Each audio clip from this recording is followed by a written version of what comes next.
বিগত 21 আজি 22 বছৰ ধৰি দিলো আমাৰ এইবাৰৰ বিহুটো প্ৰথম 15 দিনৰ ভিতৰত কৰিব পাৰিলো ইলেকশ্যনৰ কাৰণে বা আমাৰ এই অঞ্চলতো ভাগৱত হৈ যোৱাৰ বাবে আমি আজি এইবাৰ আৰম্ভ কৰিছো আমি 2 বজাত অনুষ্ঠানটোৰ নাম ৰাখিছো মুকলি বিহুৰ বাকৰিত ভিতৰ আবেলি আমি এইবাৰ 2 বজাত আৰম্ভ কৰি নিশা 9:30 বজাত সকলোবিলাক কাৰ্যসূচী সমাপ্ত এটা সিদ্ধান্ত লৈ আমি আৰম্ভ কৰিছো মুকলি বিহুৰ বাকৰি ভিতৰ আবেলি অনুষ্ঠানত আমি 4গৰাকীকৈ সন্মানীয় কণ্ঠশিল্পী আমি আমন্ত্ৰণ জনাইছো 4টাকৈ বিহু দল আমি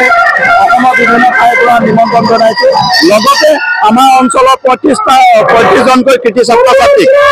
মেট্ৰিকৰ পৰা আৰম্ভ কৰি স্নাতকোত্তৰলৈকে আমি সম্বৰ্ধনা জনোৱাৰ প্ৰয়াস কৰিছো আৰু তেওঁলোকক সম্বৰ্ধনা জনাম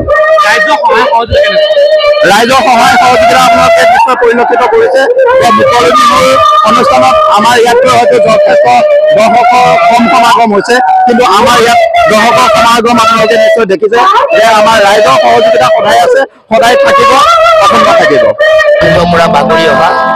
সংস্কৃতি প্ৰবাহিত হ'ল ইয়াক কোনোদিনে কোনো কালি ৰোধ কৰিব নোৱাৰে এই বাপুতি সাহুতি ধৰি ৰাখিবৰ কাৰণে আমি জাতি বৰ্ণ নিৰ্বিশেষে সকলোৱে ইয়াক ধৰি ৰাখিবৰ কাৰণে আপ্ৰাণ চেষ্টা কৰিছোঁ এই বাপুতি সাহুটো প্ৰত্যেকৰে দায়িত্ব আছে যিহেতু সময় কালত সময় গতিত পশ্চিমীয়া সংস্কৃতিয়ে গ্ৰাস কৰিছে এনে এটা সন্ধিৰ সময়ত এনে এটা সময়ত বাপুতি সাহুটোক অসমীয়া জাতিয়ে ধৰি ৰাখিবৰ কাৰণে চেষ্টা কৰিছে গতিকে মই সকলোকে অসমবাসীয়ে